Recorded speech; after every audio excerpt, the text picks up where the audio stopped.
Selamat petang, salam sejahtera. Isu hangat petang ini kerjasama dengan PAS, rancangan UMNO pecah belahkan PN, dipetik dari agenda Daily Berita sepenuhnya. Ada seperkara yang menjadi perhatian khalayak, khususnya pengundi di Melaka susulan mesyuarat Majlis Tertinggi MT UMNO malam tadi yang dikira mesyuarat terakhir sebelum penamaan calon pilihan raya PRN Melaka pada 8 November ini. Ianya berkaitan kerjasama parti itu dengan Perikatan Nasional PN yang dianggotai Bersatu, PAS dan Gerakan bagi menghadapi Pakatan Harapan PH pada PRN 20 November ini. Sememangnya umum sudah mengetahui bahawa Presiden UMNO Ahmad Zahid Hamidi telah membuat keputusan menolak kerjasama dengan Bersatu pada PRN Melaka.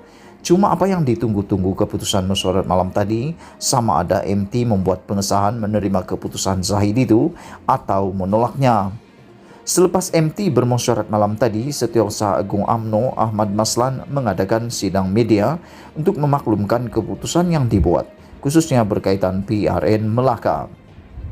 Antara keputusan yang dibuat ialah UMNO akan bekerjasama dengan PAS menghadapi PRN Melaka dengan syarat parti Islam itu menggunakan logo parti itu sendiri, bukan lambang PN. Disebabkan kebanyakan pemimpin kanan UMNO sebelum ini membuat kenyataan bahawa keputusan Zahid menolak kerjasama dengan Bersatu adalah pandangan peribadi beliau, ramai yang menunggu adakah mesyuarat MT malam tadi membincangkan hal itu. Ketika sidang media itu, seorang wartawan bertanyakan mengenai Bersatu.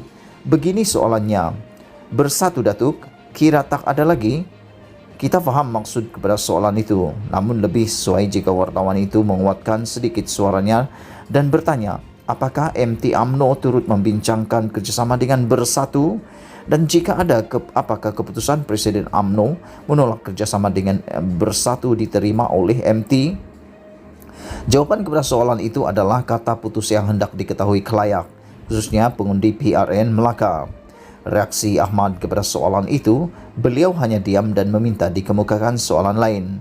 Sama ada beliau dengar soalan itu atau sememangnya MT UMNO telah memutuskan tiada kerjasama dengan Bersatu sebagaimana keputusan Perhimpunan Agung 2020 yang lalu menolak kerjasama dengan Bersatu pada pilihan raya umum ke-15. Namun kita percaya sebenarnya keputusan Zahid menolak kerjasama dengan Bersatu pada PRN Melaka turut disahkan oleh semua ahli MT UMNO yang hadir pada mesyuarat malam tadi. Nokta. Yang jelas, kesediaan UMNO untuk bekerjasama dengan PAS, salah satu parti komponen PN adalah rancangan untuk memecah belahkan gabungan itu. Perhatikan, jika PAS meletakkan calonnya bertanding di suatu kerusi Dewan Undangan Negeri DUN UMNO atau BN, tentu tidak akan meletakkan calonnya. Demikian juga Bersatu tidak akan meletakkan calonnya di situ. Ini bermakna PAS hanya akan berdepan dengan PH atau kemungkinan ada calon bebas lain. Oleh kerana adanya kerjasama, maka PAS mendapat keuntungan apabila jentera pilihan raya UMNO BN akan turun membantu. Demikian juga disebabkan parti itu adalah gabungan PN, maka jentera Bersatu PN juga akan turut membantu. Persoalannya ialah jika calon yang bertanding adalah daripada UMNO atau BN, pastinya PAS tidak akan meletakkan calon, tetapi Bersatu PN akan bertanding. Apakah PAS akan menyokong dan mengarahkan jentera pilihan rayanya membantu UMNO atau Bersatu? PAS tidak boleh mendiamkan sahaja jenteranya.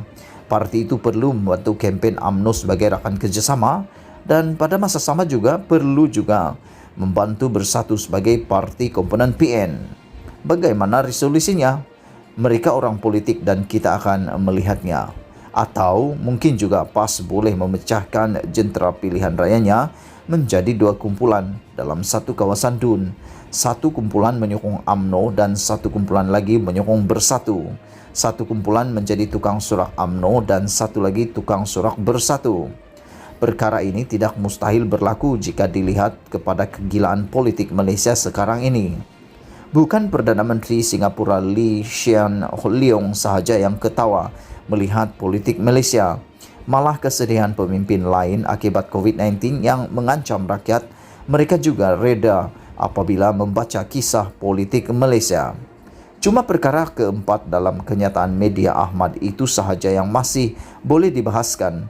sama ada kerjasama UMNO dan Bersatu akan terjelma atau tidak. Perkara 4, Majlis Kerja Tertinggi juga memberikan mandat kepada Yang Berhormat Datuk Seri Presiden, Yang Berhormat Seri Datuk Seri Timbalan Presiden dan Yang Amat Berhormat Datuk Seri Perdana Menteri untuk memuktamadkan sebarang keputusan berkaitan pilihan raya negeri Melaka. Tok Aki, pemerhati politik. Tulisan ini adalah pandangan peribadi penulis dan tidak semestinya menggambarkan pendirian agenda Delhi. Segala risiko adalah penyiaran artikel ini menjadi tanggungjawab penulis sendiri. Dipetik dari agenda Daily. Sekian isu hangat petang ini. Jangan lupa tekan butang subscribe dan kita jumpa lagi. Bye-bye.